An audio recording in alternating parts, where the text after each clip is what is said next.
this episode of The Nature of Pokemon, we will be talking about the Pokemon called Oboxma. Oboxma is mostly non-violent, friendly, and easy to take care of because it cannot poop. It mainly lives in the suburban neighborhoods and is used to people. Most people don't mind this Pokemon in the neighborhood, but others may get annoyed with Boxamon because of its sheer size.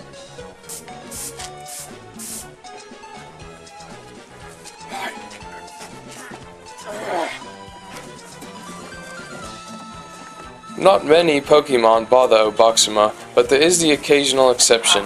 In fact, here's a Pokemon infringing on Oboxma's territory. He will try to use a threatening fighting ritual to make his competitor leave. That doesn't bother me.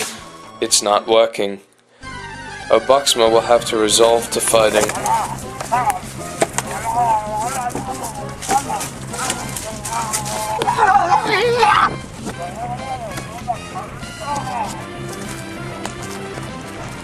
What a wonderful fight scene we have just witnessed!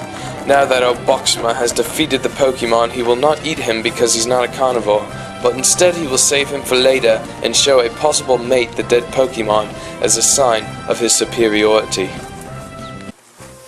This Pokemon does like to eat berries and flowers. You may not suspect that because of his size, but Oboxma do not sleep because they suffer from the chronic insomnia. But don't worry because it doesn't affect their fighting or survival skills in the least. Thank you for taking your time to learn about this wonderful creature. We'll see you on the next time of The Nature of Pokemon, where we'll learn about the creature called Gumbleplum.